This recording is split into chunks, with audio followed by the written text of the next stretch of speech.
Perkenalkan, nama saya Artika Rosadil Madayempal dengan NIM 230241198 dengan mata kuliah kecerdasan buatan. Pada materi kali ini saya akan membahas tentang pemodelan dalam manajemen support system. Kita masuk ke pengantar manajemen support system. MSS adalah sistem berbasis komputer yang mendukung pengambilan keputusan manajerial. Fokus utama dari MSS yang pertama memberikan informasi relevan, yang kedua menyediakan model analisis, yang ketiga membantu manajer membuat keputusan lebih efektif. Pentingnya pemodelan. Keputusan manajer sering kompleks dan penuh ketidakpastian.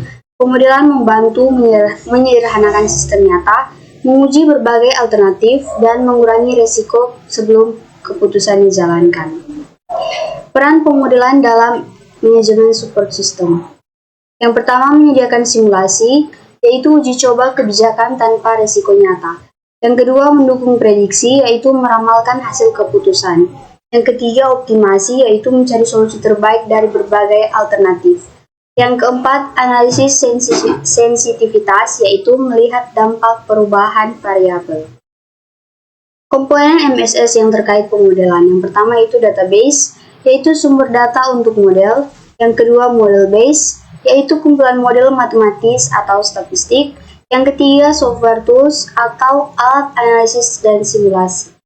Yang keempat, yaitu user interface, media interaksi manajer dengan model.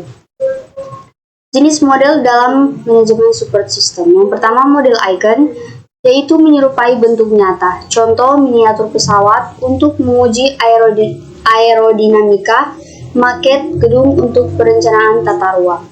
Yang kedua, model analog, mewakili sistem dengan bentuk berbeda. Contoh, peta jalan sebagai representasi wilayah, diagram alir diproduksi sebagai gambaran proses kerja.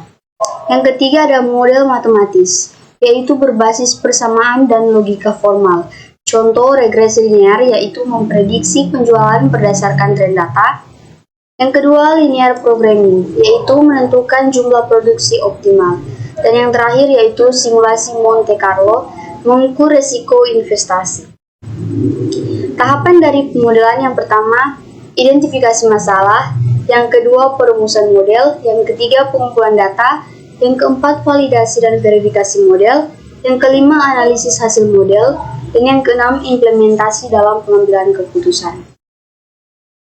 Contoh penerapan pemodelan. Yang pertama itu produksi, menentukan jumlah produksi optimal atau linear programming. Yang kedua keuangan, yaitu simulasi resiko investasi. Yang ketiga pemasaran, yaitu prediksi penjualan dengan regresi. Dan yang terakhir yaitu logistik, optimasi rute distribusi.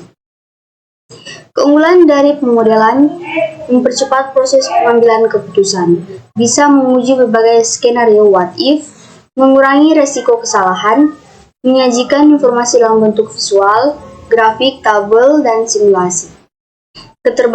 Keterbatasan dalam pemodelan bergantung pada kualitas data, tidak selalu mencerminkan kondisi nyata sebelumnya, dapat menimbulkan bias jika asumsi model salah, dan membutuhkan pemahaman analisis yang baik. Kesimpulan, pemodelan dalam MSS membantu manajer memahami sistem nyata dan mengambil keputusan yang lebih efektif. Dengan menggunakan model icon, analog, atau matematis, manajer dapat melakukan simulasi, menguji skenario, dan memprediksi hasil keputusan. Pemodelan juga mendukung optimasi sumber daya, membuat keputusan lebih objektif, terukur, dan mengurangi risiko kesalahan. Secara keseluruhan, pemodelan menjadikan pengambilan keputusan lebih sistematis, berbasis data, dan efisien. Sekian penjelasan saya mengenai materi pemodelan dalam manajemen support system. Terima kasih.